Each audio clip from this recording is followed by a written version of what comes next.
seen so much of you guys today, and I love it. Stay tuned for all that stuff and more. Welcome to episode 39 of Life Strategies with Nat for the Entrepreneurial Woman. I am extremely excited because we have a guest expert today, Victoria Williams, professional design mentor. And I'm going to stop there because, she's a #1 best-selling author and she's got a whole lot going on. So let me just do my thing where I, try to get her on here. But did anyone see my escapade? I see her. Did anyone see my escapade yesterday? I popped myself out of my balcony, out of my house actually. It was quite funny. You should definitely catch that video because I literally made it when I was stuck. So we're going to have Victoria on in just a moment. But I'm so happy you guys are here because we're talking about your environment and what it has to do, how it can impact your success. There she is. Hey, Sakshi. Hello. As I've not got my headphones in. Did you guys even hear me when I was talking at the beginning? Can you hear me properly? I think there was a bit of a delay. Hey, Shannon. Okay. Perfect. Oh, I can hear you. Yeah. Okay. Awesome. And it's not giving any feedback, so that's great. Welcome. Really I've done some prep, so excuse me if I just want to make sure that I get to as many notes and things as I can add value to your lovely audience. So yeah. Amazing. Well, we're so happy that you're here. And I thought, instead of me introducing yourself, I thought I would throw it over to you and you tell us about who you are, how you got into this amazing profession that you're doing, amazing mentoring. So take it away. Okay, so my name is Victoria Williams. I am a professional design mentor and I help empowered women design, create and transform their homes so that they can create an environment which serves them. Because I always say that you belong to a home that makes life easier every day and more fun every day. And those are kind of the words that I live by, in that I don't think you should have any kind of resistances in your home. It's your home. It's a reflection of who you are. And I believe that our home can help us to ditch old habits, to create new ones, and to create a life of lasting abundant success. And the amazing thing is that we can control that. We get to design, we get to create that environment ourselves.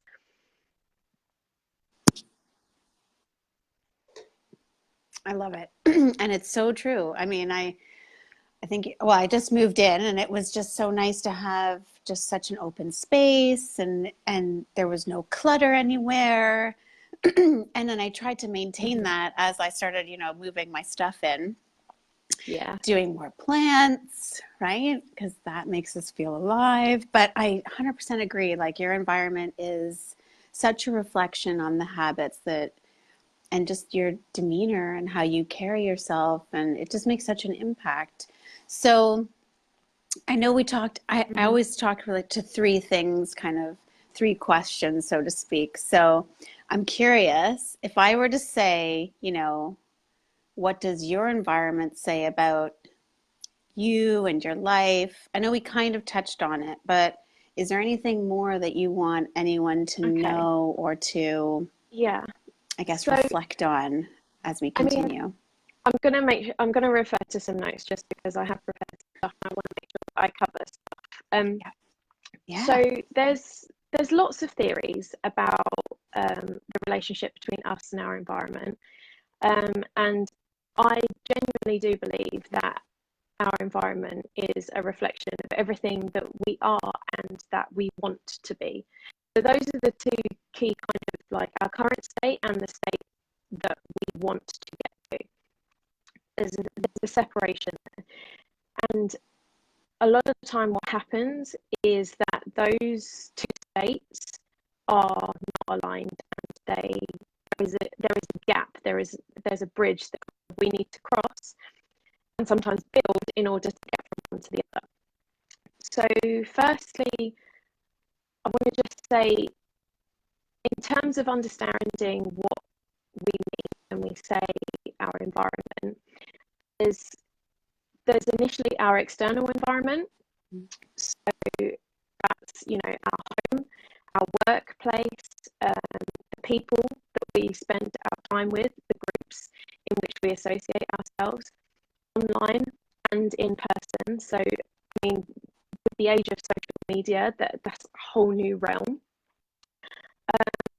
And also like our hobbies that we interact, anything social, as well as our physical spaces of our home, work, car as well.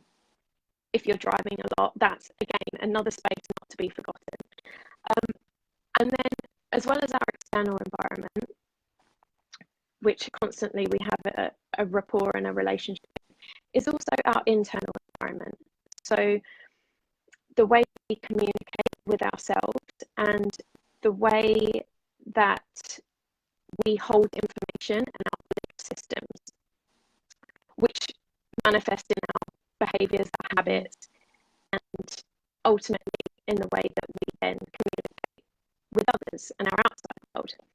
So when we talk about how our environment impacts us, we first need to kind of dig a bit deeper and understand what it is that is causing and creating friction within that relationship. So we need to ask ourselves some tough questions, and starting with what isn't serving me, what's no longer serving me in all of these different categories that I've listed, all of our external and our internal environment. What thoughts, beliefs, what, you know, practical things when I get up and go to have a shower in the morning, is it bish bash bosh, straight away, everything is easy, or am I tripping over stuff? Is this light giving me a headache because it's flickering, or you know, all of these things, everything. So we need to kind of understand and realize really what isn't serving us. And I don't like to, you know, the saying goes, where focus goes, energy flows. And I completely agree with that. But without acknowledging what isn't serving us, we can't necessarily start to build our strategy moving forward for what does serve us. We need to recognise what isn't good for us so that we can steer clear of it. So I don't like to ignore, I like to acknowledge and then move on. And once we've sort of understood what it is that's not serving us and what is, you know, what's stopping us from being the person that we want to be, and what's stopping us from showing up as who we want to show up as, you know, for ourselves, for our relationships, romantic or non-romantic, how we show up for our businesses and how much success we create within our business. Once we can understand all of that, it then comes to our physical space being something that, you know, we can really understand what's creating the friction, how to eliminate it, and how we can then put ourselves in a situation where we can create an environment that builds us up and in which we can thrive. So in terms of our physical environment, I like to do with my clients a bit of an exercise and sort of say, it's sort of a role play visualization exercise. So if I knocked on your door right this second and I sort of entered your space and we sat down and had a cup of tea, if I asked you these questions, what's your level of discomfort? What are you sort of asking or I could change, or I'm not quite sure about this, blah, blah, blah. So the questions are, would you feel proud? Mm-hmm. So as I'm sat in your space, would you feel proud of your space and your home, having a guest sort of sat on your sofa, drinking tea, looking around, analysing your environment? Would I see all of your hard work paying off? Would I understand what your goals are and what direction you're heading in? Would I understand what's truly important to you? Would I want to stay, or would I want to run back out the door? And it seems daft, but you know, we don't ask ourselves these necessarily. Would I see someone who has it together, and at least mostly, and is happy and knows who they are and what their values are? And would I see a home full of joy? So if the answer is no to any or all of these, then if I would want to be in there, why do you think that it is okay for you to allow yourself to be in there? Why would you think that, you know, subconsciously sending yourself these messages every day, why are you treating yourself like that? Why do you think it's okay for you, but it's not for me? So really that is that's the starting point, and that's where we kind of build on that as a relationship with our environment. So really understanding that our environment is a reflection of us and we are a reflection of our environment, and kind of cracking through and digging a bit deeper to understand what it is that we want from our environment, what it is that we want in life, and how it can support us. So yeah, that's kind of like the big chunk that we sort of start from. Huge. And I do it as well in terms of looking at the external environment, not necessarily physically.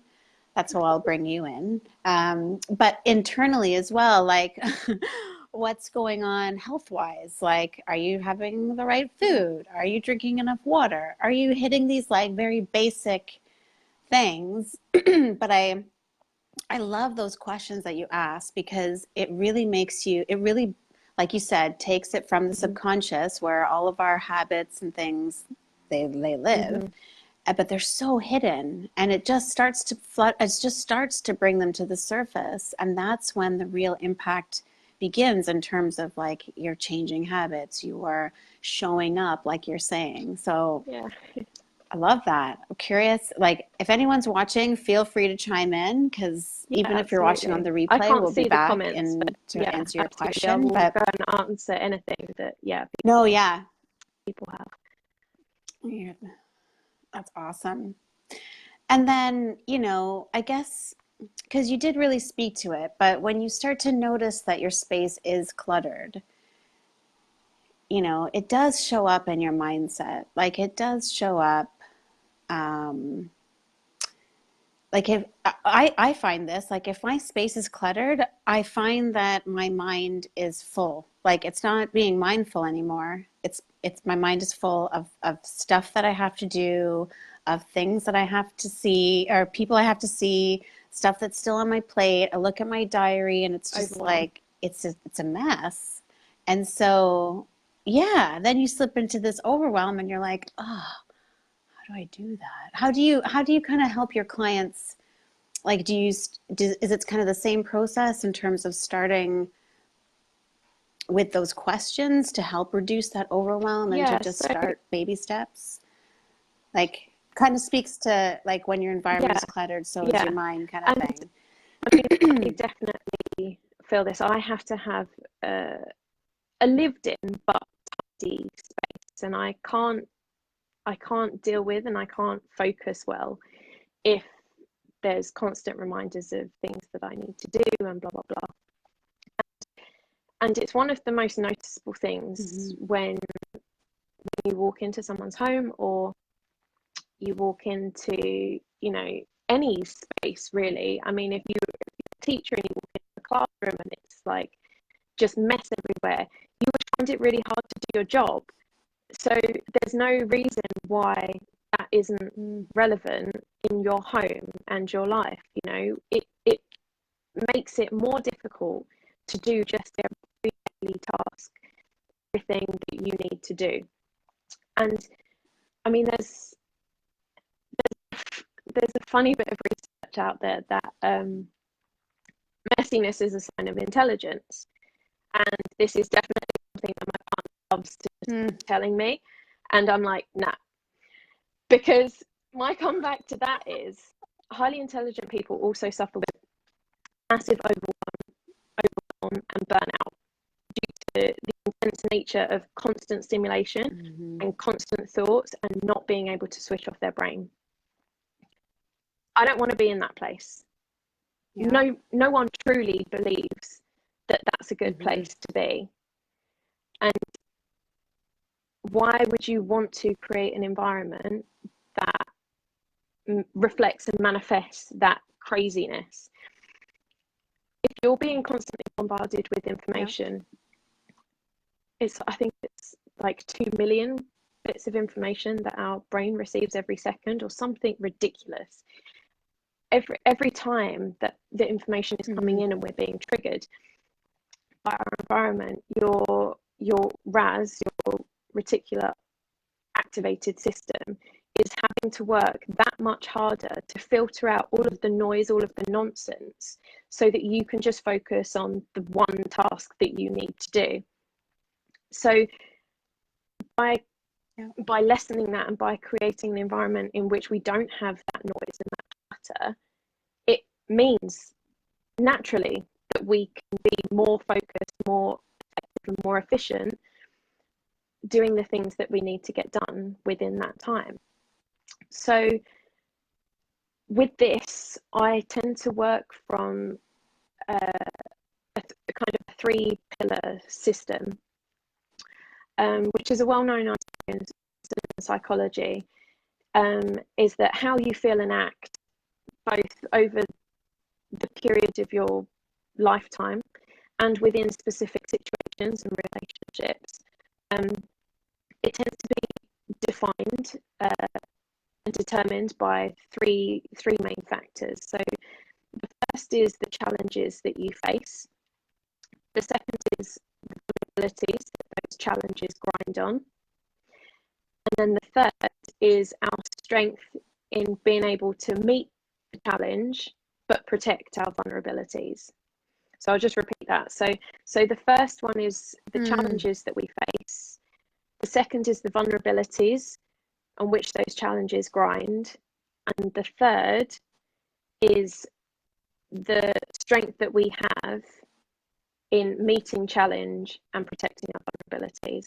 So that really is the system that I base this whole sort of area, this whole topic on, because it's, I mean, I know that you've sort of done a little bit of NLP, which is sort of modeling successful people and how the habits and the ways that they behave and all of that. And so this sort of ties in with that approach to, if we take successful people, they are successful because they have developed an understanding of those 3 factors, and they have developed strategies and ways in which they are able to find the strength to meet their challenge and protect their vulnerabilities. So they don't become emotional wrecks. You know, when these triggers sort of come, they are able to proceed with the strength that they've learned and that they've mastered to overcome the challenges. And we see that in we can create that in the design of our environment by designing it such that we limit the challenges and we limit all of those things that trigger us. Obviously, you can never completely eliminate, because that it's not, it's life, you know, and life is a bit messy sometimes. Yeah. But that's when the third pillar really comes into its own, is your ability to kind of like deviate and get around. So that's more the internal environment that we kind of are working with our external environment. But the point is really to design and create an environment in which we have less triggers, we have less challenge, we have less resistance, and therefore we naturally you are just more able to thrive when there is less challenge. Like, it's quite simple, but it's something that you know, like a No, lot I of totally people get what you're saying. don't really think about necessarily, you know. Well, it's like the whole thing about, you know what you have to do, so why don't we do it? You know what I mean? It's like, you know you have to go to the gym every day or go or exercise or do something, but so many of us struggle with just doing that simple little habit. Excuse me, still getting over a bit of a cold, but I just wanted to say, hey Shantae and hey Valentina, and I just wanted to say something that Sakshi was saying. So it's kind of to what you were saying just a little bit ago. Oh, And she was like, love this. If our environment isn't bringing out the best in us, then it's time to reposition ourselves in a circle of absolutely. ambitious, enlightening minds. Compassion is that special ingredient that is often missed, and it makes a difference in building a positive environment. We can't make positive choices for the rest of our life without an environment that makes those choices easy, natural, and enjoyable, which is what you were kind of saying just now, in terms of, building that mindset and also doing the things that strengthen that muscle, that mindset muscle, that brain muscle, whatever you want to call it, to be able to handle struggle easily than if you hadn't had those tools, if you don't have the strength, etc.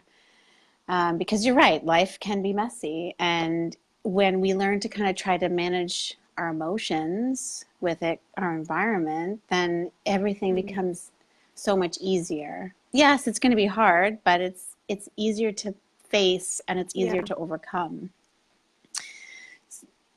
So I guess my next question is, how can, and we kind of talked about this, but how can small things, because there is, I was also reading, some of the part of having a cluttered space is like, it's almost like, oh well, if it's cluttered, it means that I'm busy doing other things, so that means I don't have to focus on what I need to focus on, because I mean, I don't have to focus on decluttering because clearly I'm busy somewhere else. So I'm just trying to, like, how can small changes to your environment make such a big impact to your success, to your habits, the success habits that you need to have in place to step into your power, to step into that person that you Okay, need to so become? one of the things that, you know, you just said there, and I do hear all the time, is I don't have time, or I'm Mm-hmm. too busy to deal with that. And my response is, well, why are you so busy? Why are these Mm. things, why is everything taking the amount of time that it is? You could condense that likely by having better and more thoughtful design in your home, in your workspaces. Again, this is reducing resistances, but so let me give you an example. I always love Yeah. to decide on where is a good place to keep something, and then I never deviate. I always put something back in the same place because it saves time. If I'm not having to think, oh, where's that pair of scissors next time I need a pair of scissors, and it's laughable because of the example that I've given, but it's true. And if it's something so simple as I don't have to spend 10 minutes looking for a pair of scissors when I need them, imagine that multiplied by like 1,000 in everything, you know. And I tried to drill this into my partner's head, because one of the things that we have an issue with is the fridge. It drives me insane that when I go to the fridge for butter, it's never in the same place if he's been there last, and I spend like 5 minutes looking for the bloody butter, and I'm like, I'm wasting my life searching for butter. Why is it not just there? You know, precious time. Precious time. And I think if you just get it right, just do it. You know, I have a process whereby I'd say every 6 months, it's probably more regular than that, I have a clear out, because stuff accumulates. We don't necessarily need to. I'm not a massive one on finding material things particularly. I don't hold on to material things, like they don't emotionally. There's like maybe 2 things that mean a lot to me, but other than that, I can quite easily get rid of stuff, and therefore I don't purchase stuff either, because I know that it's just more stuff. So in that sense, if you just get rid and spend time doing one big clear out, even though it may seem overwhelming at first, you know, I've got lists and strategies and things that can help people do this, and categorize it, and it makes it a lot less overwhelming. But even if you just do that once, and you think of whatever the reward is for you, either the financial reward of maybe you sell some of the stuff that you don't need, the time reward because you then don't have to search through 5 million piles to find your pair of scissors, or you know, all of these, whatever the reward is for you, you can attribute that to a one-time task that eliminates so much pressure. And I tell you, it does massively impact the whole home environment. And if you've got kids and you're teaching them these habits from a young age, you're equipping them with really good skills moving forwards. Because I mean, I've had parents, and I've had parents of friends or parents of ex-partners that were hoarders, like chronic hoarders. I know for some people it's a real problem, and there's a real emotional attachment, and there's a lot of work internally to be done there, and we have to be self-compassionate when we're approaching it, from a perspective where it does bring up a lot of you know, it could be from trauma or whatever. So we have to you know, tread carefully where we need to. But the amount of stress that it caused and put on relationships and themselves as well, for feeling guilty for bringing up children in a place that was just hectic mess, so much stuff, you know, that guilt lasts as well. And it's a lot of emotional baggage for people to hold on to when, you know, these tasks, if you can't do it yourself, get help, get someone to help you with it, because you know, lots of people aren't like me, who just loves to be like, just get rid of all the stuff and have a clean slate, and I don't need things, I just want to focus on like a very few things that I have, blah blah blah. A lot of people aren't like that, and I get that, but you have to notice the line of when it's becoming unhealthy versus it's okay and I have a Mm. purpose for these things. Yeah, it's hard because I see it even with my parents, and like I've had to let go of that. Oh, why don't I hold on to all my school papers and my school books? And why? Like, there's so much online that you can take, and like, you don't need to hang on to those things from grade three. Like, take a picture and get rid of it. And it's like, I joke about it, but like, I do these jigsaw puzzles, and my mom just loves to keep them. I'm like, why? Yeah, Like, just they're done.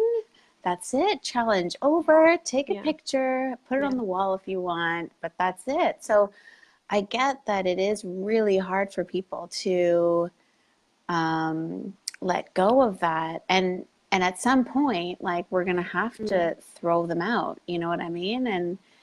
And for me, like, I just exactly. stopped buying those, like you said, stop buying those trinkets, stop buying those things that are just taking up space for no reason. But, I definitely appreciate that you have to have that level of self-compassion to just, even if it's, okay, Mm, do it like once a month and just see what more little by little you can start to get rid of, because it does take that a mm, huge weight off of you. And I noticed a difference when I started making those little changes myself, like to not yeah. keep everything. Like, there's no point, there's no And need to keep everything. it makes you And recognize, so, um,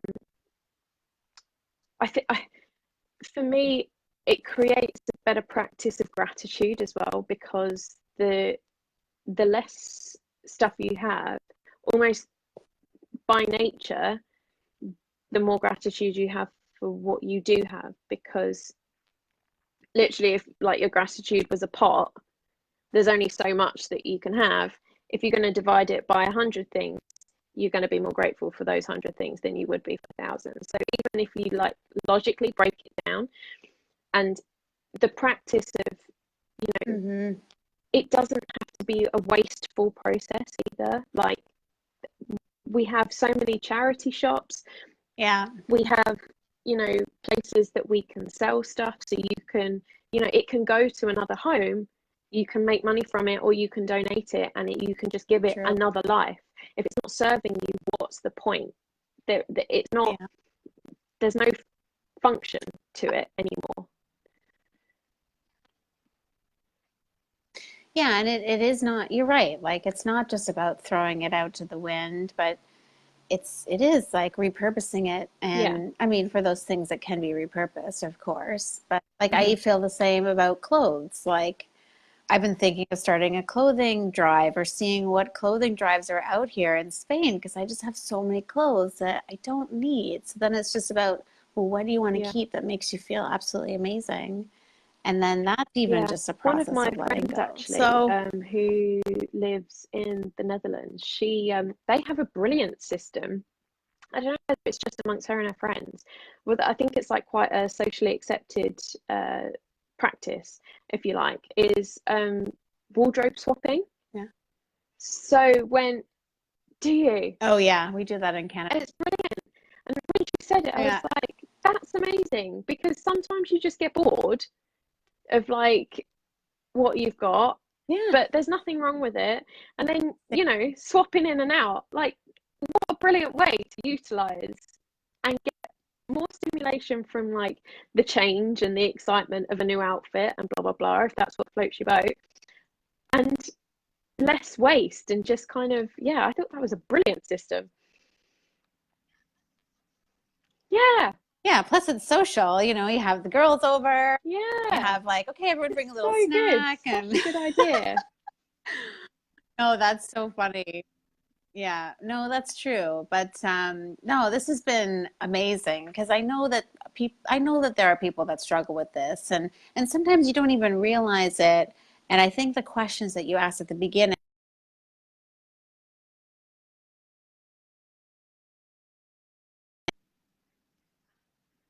but go and watch the beginning, because, Victoria had some really awesome insights there, and just even questions to ask yourself and journal on and reflect on as just even like a starting point.